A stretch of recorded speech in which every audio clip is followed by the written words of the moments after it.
Welcome to Section 18.1, Part 1. This is the 184th session of the CISSP Exam Prep series. In this session, we'll map the landscape of natural disasters that a recovery plan must anticipate. What is disaster recovery planning, and how does it differ from business continuity? What makes an event a disaster in the first place? Which earth-driven hazards should you plan for? How do storms and fires threaten your facilities? And why do pandemics and other regional events belong in the same conversation? Why does this matter beyond the exam? Because when the ground shakes or the water rises, nobody has time to invent a plan. Picture a regional credit union with 3 branches and 1 data center. If a wildfire forces an evacuation at 2 a.m, the staff on site must act from muscle memory. Your job as a security professional is to build the plan that carries them through the chaos, so recovery starts before the leadership team even arrives. So what exactly is disaster recovery planning? Think of it as the technical hands that carry out the strategy your business continuity plan designs. The business continuity plan sets priorities and decides what must survive. The disaster recovery plan installs the controls that prevent outages and restores service fast once one hits. Business continuity is the architect drawing the blueprint. Disaster recovery is the crew that keeps the building standing and rebuilds it.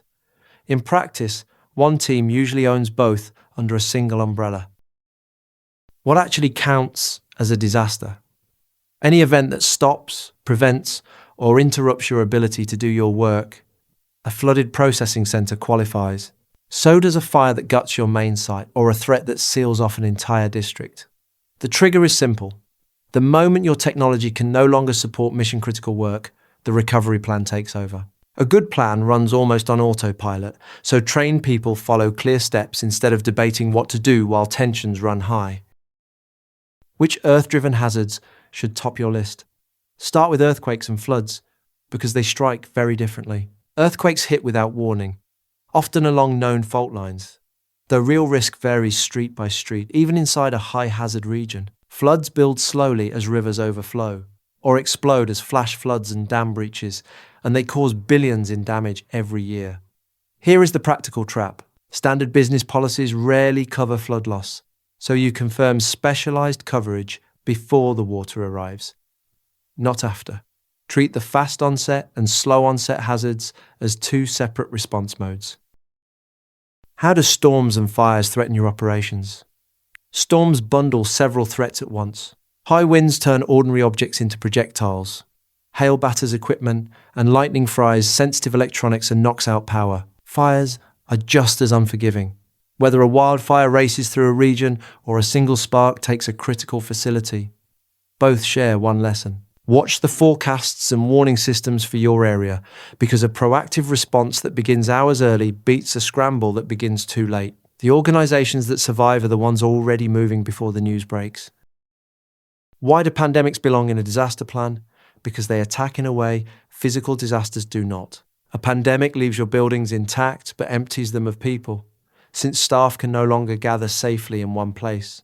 That forces you to plan for remote operations, contingency staffing, and coverage questions your insurance may not answer. And do not forget the localized events unique to your geography, from volcanic eruptions to avalanches to mudslides. If your operations span multiple regions, bring in local emergency experts, because they carry knowledge no headquarters checklist can match. So let's bring it together. Disaster recovery planning is the technical partner to business continuity, and it activates the instant technology can no longer carry critical work.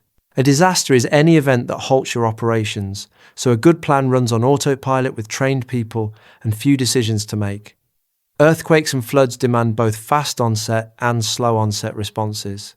Storms and fires reward early monitoring, and pandemics demand a people-first plan.